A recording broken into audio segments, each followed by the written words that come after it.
Praise the Lord. ഒരു Sabbath ദിനത്തിൽ ബലിയർപ്പണത്തിന് ശേഷമാണ് നിങ്ങളായിരിക്കുന്നതെന്ന് അച്ഛൻ അറിയാം. ഹല്ലേലൂയ. ഇന്ന് നമ്മുടെ മാങ്കുഴി ഹോളി ഫാമിലി ദേവാലയത്തിലെ അവസാനത്തെ ദിവസമാണ് കേട്ടോ. നിങ്ങളുടെ പ്രാർത്ഥനയിൽ പ്രത്യേകമായിട്ട് പോൾ രാജ് കൊടിയൻ എന്നാണ് അച്ഛൻ്റെ പേര്. ഞങ്ങൾ മേരിമാത സെമിനാരിൽ ഒരുമിച്ച് ഫിലോസഫി പഠിച്ചിട്ടുള്ള ഒരച്ഛനാണ്. അച്ഛൻ കുറച്ച് കാലം അണക്കര ബഹുമാനപ്പെട്ട ഡൊമിനിക് അച്ഛൻ്റെ അവിടേക്ക് കുറച്ച് കാലം ശുശ്രൂഷ ചെയ്തിരുന്നു. ഇന്ന് നമ്മൾ ധ്യാനിക്കുന്നത് ഇന്ന് അവസാനത്തെ ദിവസമായതുകൊണ്ട് തന്നെ ശക്തമായിരുന്നു ബലിയർപ്പിച്ച് പ്രാർത്ഥിച്ച്, ഒപ്പം തന്നെ കഴിഞ്ഞ ദിവസങ്ങളിലൊക്കെ വാർഷിക ധ്യാനം നടത്തി നമ്മുടെ വരടിയം ഒരു അച്ഛൻ്റെ ഒരു മധ്യസ്ഥ പ്രാർത്ഥനാ ഗ്രൂപ്പിനൊരു എക്സ്റ്റൻഷനായിട്ടാണ് നിങ്ങളെ കാണുന്നത് അച്ഛണ്ടോ. നമ്മൾ ചിലപ്പോൾ വ്യക്തിപരമായിട്ട് അറിയില്ലെങ്കിൽ പോലും യേശുവിൽ നമ്മൾ ഒരുമിച്ചിട്ടാണ്. അപ്പോൾ അതുകൊണ്ട് തന്നെ ഒരു കുടുംബ സദസ്സിലാണ് ഇതൊക്കെ പറയുന്നത്. അപ്പോൾ വരടിയം പള്ളിക്ക് വേണ്ടി പ്രാർത്ഥിക്കുന്നുണ്ട്, ഹോളി ഫാമിലി ദേവാലയത്തിന് വേണ്ടി പ്രത്യേകമായിട്ട് ഇടവയ്ക്ക് വേണ്ടി പ്രാർത്ഥിക്കുന്നുണ്ട്. വരുന്ന ആഴ്ചയിൽ ചറക്കൽ ഇടവകയിലാണ്. അപ്പോൾ അവർക്ക് വേണ്ടി ഇപ്പോൾ പ്രാർത്ഥിച്ച് തുടങ്ങിയിട്ടുണ്ട്. അപ്പോൾ നിങ്ങൾ അച്ഛൻ്റെ കൂടെയൊക്കെ പ്രാർത്ഥിക്കണം. നിങ്ങൾ കൊന്തയ്ക്ക് ജപമാലയ്ക്ക് ചെല്ലുമ്പോൾ ഒരു രഹസ്യമൊക്കെ നമുക്ക് പ്രത്യേകമായിട്ട് ശുശ്രൂഷകൾക്ക് വേണ്ടി ഓർക്കണം കേട്ടോ. ഇന്ന് നമ്മൾ ധ്യാനിക്കുന്നത് ലൂക്കാ സുവിശേഷം 12:7. എനിക്ക് വളരെ ഇഷ്ടപ്പെട്ടൊരു വചനമാണത്. നിങ്ങളുടെ തലമുടിയുടെ പോലും എണ്ണപ്പെട്ടിരിക്കുന്നു, ഭയപ്പെടേണ്ട, നിങ്ങൾ അനേകം കുരുവികളേക്കാൾ വിലയുള്ളവരാണ്.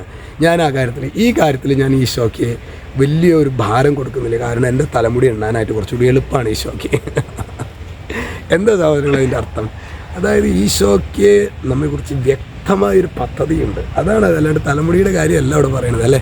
അതായത് ഈശോയ്ക്ക് നിന്നെക്കുറിച്ച് വ്യക്തമായ കരുതലുണ്ട്. നീ അസ്വസ്ഥപ്പെടണ്ട. നമ്മൾ നോക്കൂ സഹോദരങ്ങൾ, നമ്മളുടെ ജീവിതവുമായിട്ട് ബന്ധപ്പെട്ട അയ്യോ എന്തുണ്ടാവും നാളെക്കുറിച്ചിട്ട് ആകുലത, ഉത്കണ്ഠ, എന്നിട്ട് ഡിപ്രഷൻ്റെ മരുന്ന് കഴിക്കുക.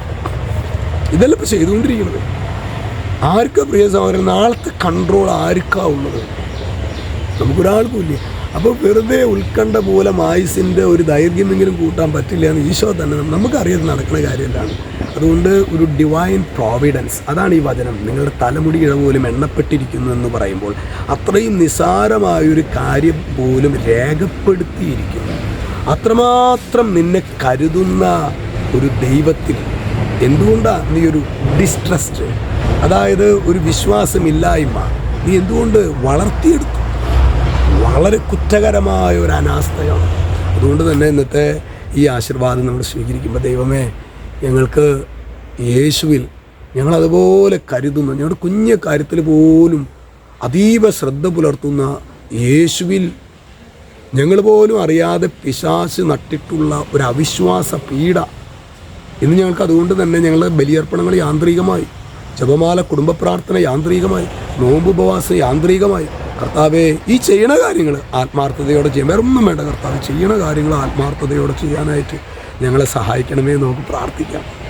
ഈശോ നിങ്ങളെല്ലാവരെയും സമർത്ഥമായി അനുഗ്രഹിക്കട്ടെ. അച്ഛന് വേണ്ടി ഒന്ന് പ്രാർത്ഥിച്ചേക്കണേ, ശബ്ദമൊക്കെ ഒന്ന് തുറക്കണം കേട്ടോ.